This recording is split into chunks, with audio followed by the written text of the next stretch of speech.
الحمد لله وكفى والصلاة والسلام على سيدنا ومولانا محمد المصطفى وعلى آله وأصحابه أهل الصدق والصفاء. أما بعد فأعوذ بالله من الشيطان الرجيم. بسم الله الرحمن الرحيم. قل إن الموت الذي تفرون منه فإنه ملاقيكم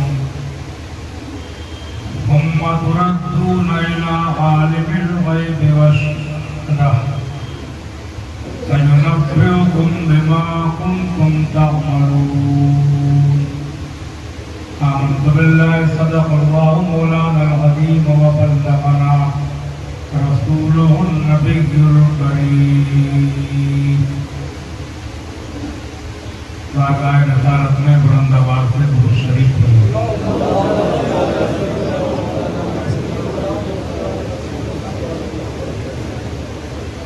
کلمہ شریف کا ذکر کیجیے. لا الہ الا اللہ محمد رسول اللہ صلی اللہ تعالی علیہ وسلم.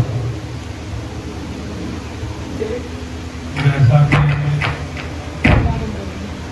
ہم آپ کو معلوم ہے یہ پروگرام یہاں کے ساکن جناب شریف احمد صاحب رجیسی ان کے انتقال کے بعد ان کے 40ویں کی عطیہ کے سلسلے میں ان کی مثال ثواب کے لیے منعقد کیا گیا ہے. ہم آپ سب لوگ اسی لیے جمع ہوئے ہیں کہ ان کی روح کو ثواب پہنچائیں تاکہ اللہ تعالیٰ ان کی مغفرت کر دے.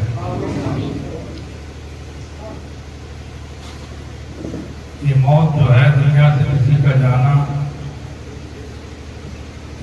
اس کا مقصد صرف نیازیں فاتحائیں نہیں ہے، بلکہ اس کا اصلی مقصد یہ ہے کہ دوسروں کی موت دیکھ کر کے ہمیں اپنی موت یاد آنا چاہیے. اللہ نے موت اسی لیے رکھی ہے کہ ایک دنیا سے جائے، ایک کو موت آئے، جو رہ گئے ان کی آنکھیں کھل جائیں، دنیا کی اوقات معلوم ہو جائے. اس کی اوقات کیا ہے؟ میں سمجھتا ہوں کہ ہم آپ موت کو بھول جائیں. پوری ہوئی ہیں آج کل، الٹے سیدھے کام کرتے ہیں، نمازیں چھوڑتے ہیں، جو شراب میں لگے ہوئے ہیں، پوری میں ہیں، سٹے بازی میں ہیں، دشمنی میں ہیں، طرح طرح کے فیشن میں اندھے ہو گئے ہیں، جو دوسرے کو ستانے میں لگے ہیں، ڈی جے گانے، ڈھول باجے، تماشے، آتش بازیاں اور طرح طرح کے رسم و رواج میں لگے ہوئے ہیں. یہ سب موت کو بھولے ہوئے ہیں، سب موت کو بھولے. لیکن ایک بات یہ بتائیے کہ ہم آپ موت کو بھول جائیں، کیا موت نہ بھول جائے گی؟ تقریر مجھ سے پہلے بھی علماء نے کی، میں بھی تھوڑی بہت دیر آپ کے خدمت میں حاضر رہوں گا. لیکن دیکھو، مانو تو نہ مانو تو یہ موت سب سے بڑی تقریر ہے. اس کو یاد رکھو. موت کو جانتے سب ہیں، مانتے بھی سب ہیں کہ مرنا ہے، لیکن جاننا ماننا کافی نہیں ہے. موت کو ہر وقت یاد رکھو کہ ہمیں مرنا. یاد رکھو، صبح سے شام تک ہر کام کرتے وقت، چلتے پھرتے اٹھتے وقت، دکانداری کے ٹائم، ہر جگہ بیاہ شادیاں کرتے ٹائم، ہر موقع پر ہمیں یہ یاد رہے کہ آج ہم دولہا بن کے نکلے ہیں تو کل جنازہ بن کے نکلے.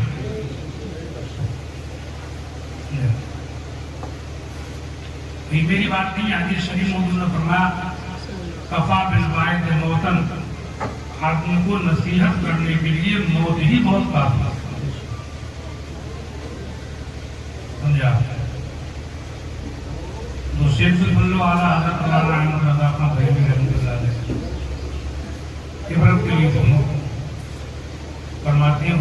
اترتے چاند ڈھلتی چاندنی جو ہو سکے کر لے اترتے چاند ڈھلتی چاندنی جو ہو سکے کر لے اندھیرا پاس آتا ہے یہ تو دل کی اجالی ہے اندھیرا کر اکیلی جان کم گھٹتا دل خدا کا اندھیرا کر اکیلی جان دم گھٹتا دل خدا کا خدا کو یاد کر پیارے وہ ساتھ آنے والی ہے سب سے بڑی تقدیر ہے اپنے ہم سے مت سنو خود اپنے اوپر اکیلے میں بیٹھ کر غور کرو کہ ہم سے کون سا کام ایسا ہو رہا ہے جس سے ہمارا اللہ ہم سے ناراض ہے اس کو سوچیں گے آپ آج کل فقیروں کا مقصد بھی یہ رہ گیا ہے کہ مولوی لوگوں کو ہم لوگوں کو نذرانہ دے دو ان کا کام ہے تقریر کرنا ہمارا کام ہے انہیں پیسے دینا ایسے لوگ بہت کم ہوں گے کہ پروگرام میں آئیں کوئی بات سیکھ کر کے جائیں آپ ہمیں نذرانہ مت دو ہمیں گاڑی کے تیل کوئی پیسے نہیں چاہیے لیکن ہماری باتیں یاد رکھو جو بھی ہم کہیں گے تو پہلی بات یہ ہے کہ آپ اکیلے میں بیٹھ کر کے سوچیے موت پہ غور کیجیے جتنا آپ موت کو سوچیں گے آپ کو تقیوں کی ضرورت نہیں پڑے گی آپ کو بہت سدھرتے چلے جائیں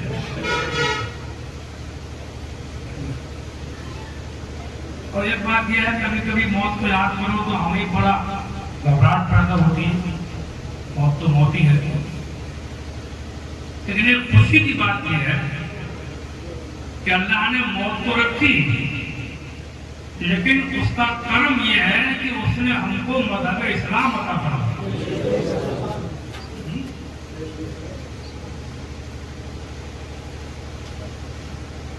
اپنے نبی آخر الزمان کا غلام بنا مسلمان بنا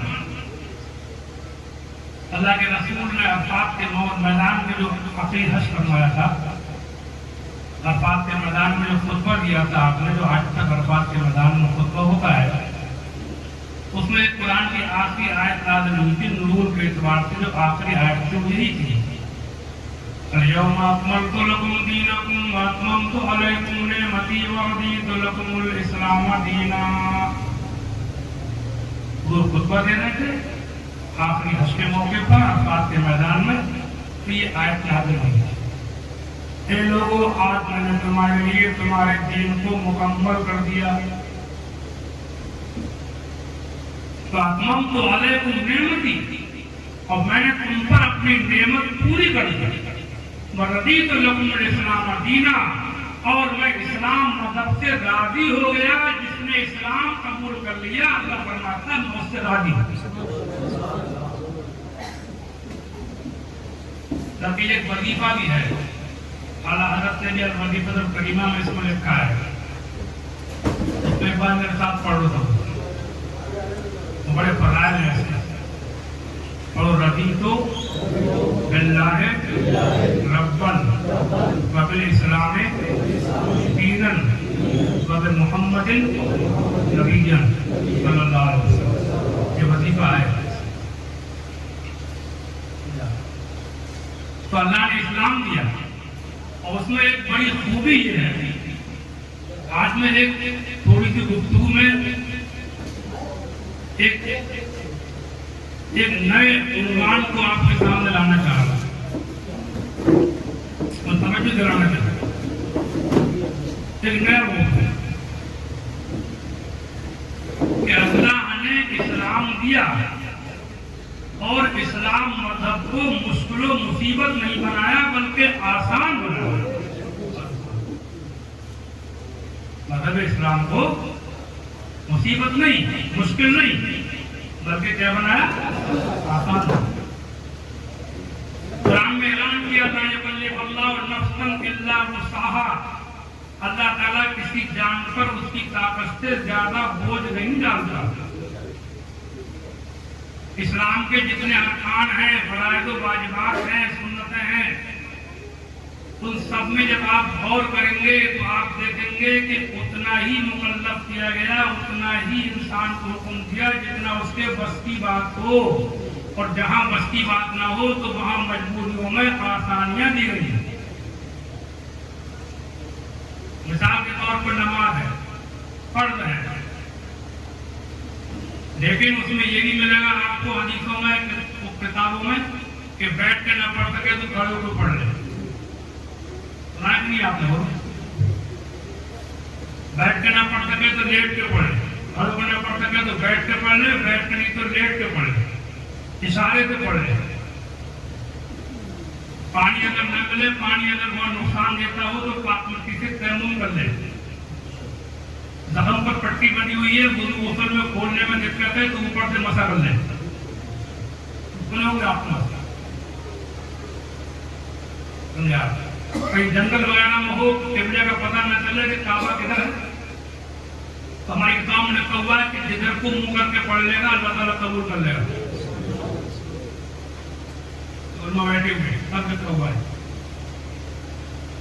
ہمارے فقہ میں ایک چیپٹر آتا ہے کتابوں میں، ایک عنوان، ایک باب الصلاۃ علی الدابہ، جانور کی پیٹھ پہ نماز پڑھنے کا بیان۔ پہلے زمانے کے لوگ سفر کرتے تھے، اونٹوں پہ، خچروں پہ، گھوڑوں پہ بیٹھ کر نکلتے تھے، لمبے لمبے سفر جنگلوں سے گزرتے تھے، بیابانوں صحراؤں سے گزرتے تھے، جنگلی جانوروں کا خطرہ رہتا تھا، چوروں ڈکیتوں کا خطرہ رہتا تھا، اترنے میں جانور سے اترنے میں خطرہ زیادہ ہوتا تھا کہ اتر کے پھر چڑھنے میں ٹائم لگے گا، کوئی گھیر لے، کوئی لوٹ لے، جانور حملہ کر دے، تو انہیں اسپیشل خصوصیت کے ساتھ ایک باب رکھا گیا، باب الصلاۃ علی الدابہ، کہ جانور سے اترنے کی ضرورت نہیں ہے بلکہ جانور کی پیٹھ پہ چلتے چلتے نماز پڑھے۔ دیکھ رہے ہیں ایسی نماز پڑھ لیتے تھے، رکوع سجدے کر لیتے تھے، مٹی اٹھی رکھتے تھے ٹھیلے وغیرہ ساتھ میں، اس سے وہیں بیٹھے بیٹھے اوپر یا پانی ہے تو پانی پڑنا، بیٹھے ہیں تیمم کر لیا، اترنے کا حکم نہیں دیا گیا، جنگل میں اترنے میں خطرہ ہے کسی پہ ایسی نماز پڑھتے۔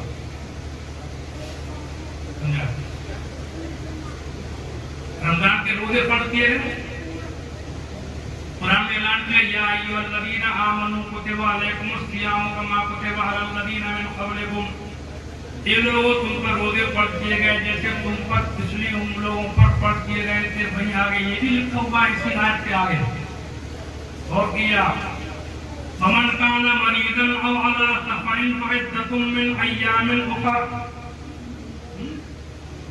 تم میں جو لوگ زیادہ بیمار ہوں، دیکھیے اسپیشل ہے کہ تم میں زیادہ بیمار ہو، من کان مریضا او علی سفر، یا سفر میں ہو، سفر شرعی، فعدۃ من ایام اخر، تو روزے قضا کر لیں اور اپنی گنتی آگے پوری کر لیں،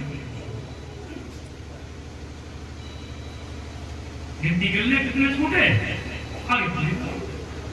بیماری میں روزے کو قضا کرنے کی، کہ بیماری خطرناک ہوتی ہو، روزہ رکھنے سے یا جان کا خطرہ ہو تو روزہ اٹھ گیا اس کے اوپر۔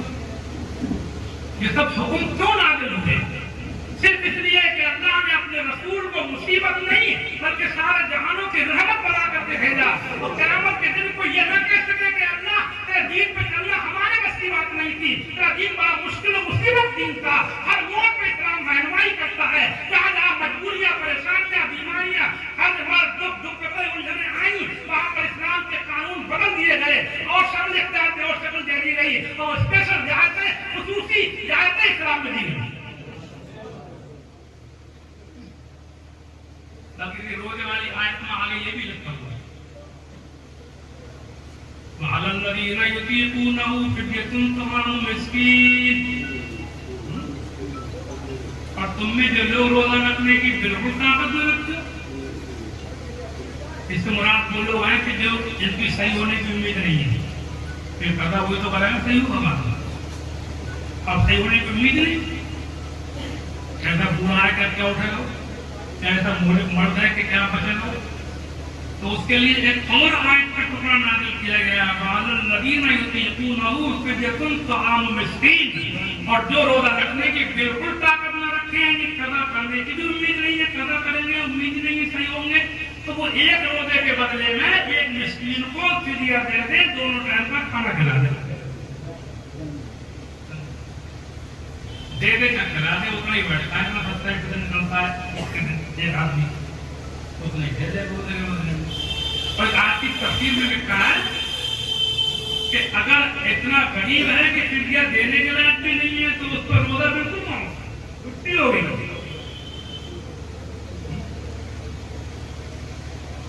ہمارے حضرت نے فرمایا ایسا شخص اللہ تعالیٰ سے دعا استغفار کرتا ہے, معافی مانگتا ہے, روزہ معاف ہو گیا 3 شرطوں کے ساتھ. شرطیں ضرور سن لو کہ کہہ دو کہ مولانا فقیر روزے معاف کر رہے ہیں. ڈر لگا ہے تم لوگوں کو. 3 شرطیں ہیں. پہلی شرط یہ کہ اتنا بیمار جو روزہ رکھے گا تو مر جائے گا, یا روزہ رکھنے سے بیماری خطرناک بڑھے گی, بڑھ جائے گی. ایک شرط. دوسری شرط یہ کہ آگے صحیح ہونے کی امید نہیں ہے کہ قضا کرے گا. تیسری شرط یہ ہے کہ اتنا غریب ہے کہ دینے کو فدیہ نہیں ہے. جب یہ تینوں باتیں پائی جائیں تو اس کے اوپر روزے کا حکم اٹھ جائے. سمجھا؟ زکات کو لیا, زکات فرض ہے, اسلام کی بنیادوں میں ہے, لیکن سب پر فرض ہے. بولو بھائی کتنا جانتے سنتے رہتے ہو. مالک نصاب مولانا لوگ سناتے رہتے ہیں. زندگی نماز میں سبھی نفلیں ہوتی رہتی ہیں. مالک نصاب, مالک نصاب, صاحب نصاب. صاحب نصاب اسے کہتے ہیں جو شرعاً مالدار, جس کو سید مالدار مانتی ہے. تفصیل میں نہیں جاؤں گا, سنتے رہتے ہیں آپ بھی سب باتیں. اس پہ پڑھ رہے زکات. قربانی واجب ہے, سب پر ہے. صدقہ فطر واجب ہے, سب پر ہے. حج فرض ہے, سب پر ہے. صاحب استطاعت, قرآن نے بھی حدیث میں من استطاع الیہ سبیلا, جو راستہ طے کرنے کی استطاعت رکھتا ہو, یعنی طاقت بھی ہو, دولت بھی ہو, جانے آنے کی طاقت بھی ہو, دولت بھی ہو, اس کو آج پڑھتے ہیں. یہاں ایک بات دلی میں یاد دلا کے چلوں گا کہ جتنے خرچوں والے کام ہیں, نوٹ کرو میری بات, تو میری بات ہے ریکارڈ کر کے سناؤ, لوگ گھر گھر پہنچاؤ اور ثواب ملے گا انشاءاللہ. آج کل ریکارڈنگ کا زمانہ ہے. جتنے خرچوں والے حکم ہیں, توجہ ہے, کتنے پیسہ خرچ ہوتا ہے, ان سارے آکام سے ہمارے اسلام میں غریبوں کو چھیڑ دیا گیا. غریبوں کی لائن الگ لگا دی گئی. اے غریب, اس کو خرچے والے کام سے کوئی مطلب نہیں. زکات تجھ پر نہیں, قربانی تجھ پر نہیں, صدقہ فطر تجھ پر نہیں, عقیقہ ولیمہ تیرے بس کی بات نہیں ہے, تجھ پر نہیں. اتنے خراجات والے کام سے حج تیرے اوپر نہیں. اتنے خرچوں والے کام سے ہمارے اسلام میں اللہ نے اپنے رسول کو رحمت بنا کے بھیجا. خرچوں والے کام سے غریبوں کو الگ بنا.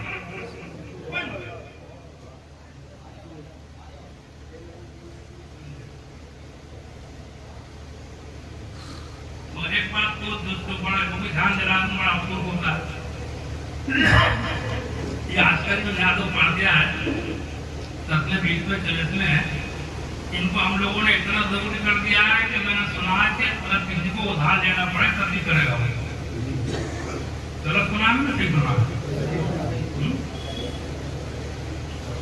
ایک لڑکے نے اپنے علاقے میں نے سنا تھا کہ اپنے باپ کے چلسنے کے لیے لارا عید سوٹ کے پیسے لیے. صحیح بات ہے, لطیفے نہیں. سمجھا؟ ایک مولانا صاحب نے ادھر شاہجہاں پور کی طرف اپنے باپ کے 40ویں کے لیے بیوی کا زیور گروی رکھا. سمجھا؟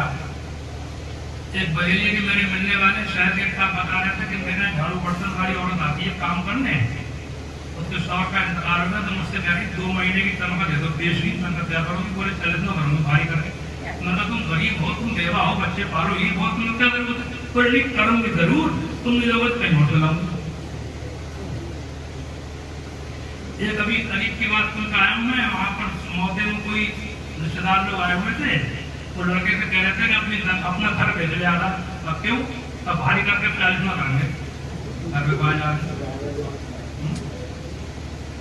کتنے اسٹرویٹ دیکھوں گے آپ لوگوں نے, پونیاں بنانا, حلوے بنانا, کچرے بنانا, مریضے بنانا, اور غریب ہے, مجبور ہے, قرضہ لدا ہوا ہے. مگر عورت مانے گی تو 2000 روپے کا قرضہ بنائے گی نہیں, اس کو چاہے اس کو قرضہ لدا ہو. اس کے دل میں یہ بٹھا دیا, نہیں کرے گا تو بیڑا بنا ہو جائے. کہیں یہ بٹھا دیا کہ اگر ایک بات کر دیا ہر بات کرنا پڑے. وہ مذہب کے جس میں زکات بھی صاحب نصاب پر رکھی گئی، قربانی بھی صاحب نصاب پر رکھی گئی، سب سے فطر بھی صاحب نصاب پر رکھا گیا، حج بھی صاحب فطاعت پر رکھا گیا، اس مذہب میں ہم لوگوں نے یہ تھوڑی زیادتی ہوئی یاد و فاتحہ کہ ہم بھی کہا ہم نے تو ثبوت دیے کتابوں کے اندر بھی، اپنی تحریروں تقریروں کے اندر بھی ہم نے اس کے ثبوت دیے ہیں، ہم نے اس کے لیے بحث مباحثے بھی دیے منکرین سے، لیکن ہم اس بات کا اعلان کرتے جا رہے ہیں کہ یاد و فاتحہ کوئی بھی ہو، بزرگوں کی ہو یا بڑے بوڑھوں کی ہو، چاہے اپنے بیچ میں چلتی ہو، چاہے پوری حضرت پچھلے مریضے کی فاتحہ ہو، یہ مذہب اہل سنت میں مسلک اعلیٰ حضرت میں صرف مستحب کام ہے، فرض و واجب شرعاً لازم و ضروری نہیں ہے، بلکہ جس حیث کے ساتھ ہو رہے ہیں اس حیث سے سنت بھی نہیں ہے، صرف مستحب ہے، اور مستحب کا مطلب یہ ہوتا ہے کرو تو ثواب اور نہ کرے تو گناہ نہیں ہوگا۔ اگر کوئی آدمی کسی فاتحہ کو نہ بھی دلائے لیکن فاتحہ کو جائز مانتا ہے تب بھی سننی ہے، ناجائز نہ کہو، ناجائز کہنا، برا کہنا، یہ بہادیوں کی پہچان نہ بنائے خون نہ پکانا، نہیں ہے میں کہنا اس کو برا نہ کہے، ساتھ ساتھ غریب آدمی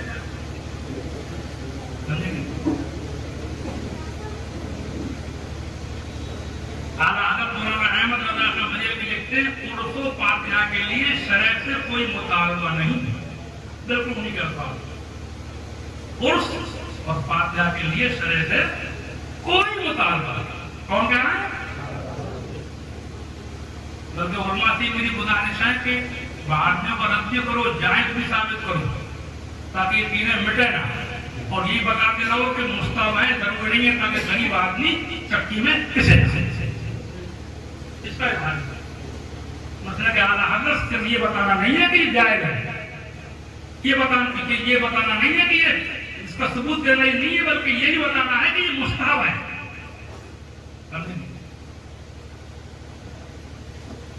اب تو اس میں یہ حق نہیں ہونے لگا اور بھی کام بڑھتے چلے جا رہے ہیں۔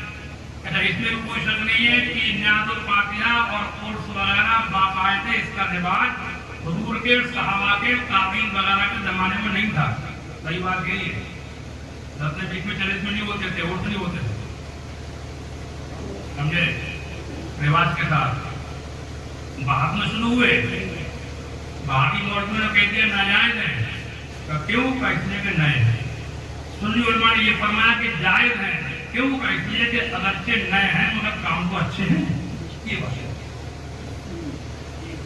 کیوں کوئی کام اگر نیا بھی ہو، اسلام میں اگر کوئی کام نیا بھی ہو، اس کا رواج ثابت نہ ہو، لیکن اس میں قوم کا یا دین کا کوئی فائدہ ہو، مصلحت ہو کوئی، تو وہ جائز ہوتا ہے، نیا ہوگا کہ وہ جائز ہے۔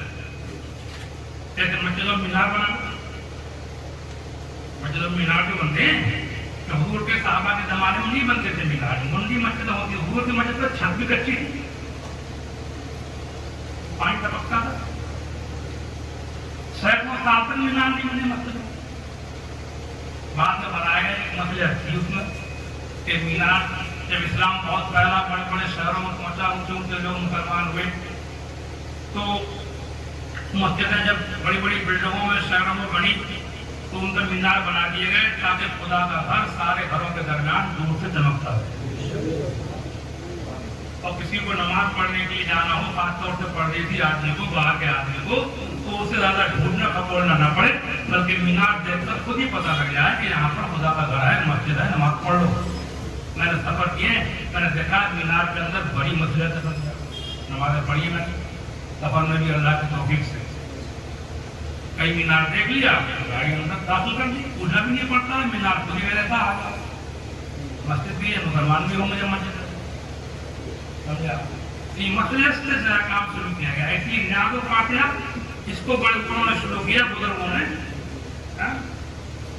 اس کو بزرگوں نے شروع کیا، اس میں یہ مسئلہ تھی کہ نیاز و فاتحہ کے بہانے سے غریبوں کا فائدہ ہو جائے گا، غریب کے یہاں پر فاتحہ ہوگی، عورتیں بھی تلفی میں بیچنا ہوگا، محتاج مسکینوں کو کام چل جائے گا، غریب لوگ پوری، مالدار لوگ پوری بنائیں گے، غریب کھائیں گے، مالدار حلوہ بنائے غریب کھائے گا، مالدار کھلوہ بنائے غریب کھائے گا، مالدار مریضہ بنائے غریب کھائے گا، یہ غریبوں کا اسلام میں آیا، بہت غریبوں کو کھلانے کا بہت ثواب ہے، حدیث بھائی ہو جائے سمجھے آپ، قرآن کی آیتوں میں جگہ جگہ دکھ رہا ہے، مسکینوں غریبوں کو کھلانا. تو غریبوں مسکینوں کے فائدے کے لیے یہ فاتحہ شروع ہوئی تھی. نیا کام بتا دے جا رہا ہوں. اس کو ثبوت تو ملتا ہے سارے سوال کا، لیکن رواج نہیں تھا اتنے نوٹ ہوتے. غریبوں کے فائدے کے لیے شروع ہوئی تھی یہ چیز کہ وہاں مالداروں کی روزی روٹی ان فاتحوں کے بہانے سے غریبوں کو پہنچے گی. لیکن آج معاشرے کا یہ حال ہے کہ مالدار تو ایک دوسرے کو نہ کرے، نہ بچا کے نکل جائے، لیکن غریب لوگ ادھار دینے کے کرنے لگے، لوگ قرضے دینے لگے، لوگ بال بچوں کو تنگ کرنے لگے. زیادتی ہو رہی ہے. ہمارے علماء کو چاہیے کہ باہر میں غلطی کریں، زیادتی کو روک کر کے غریبوں کے لیے غریبوں کے حالات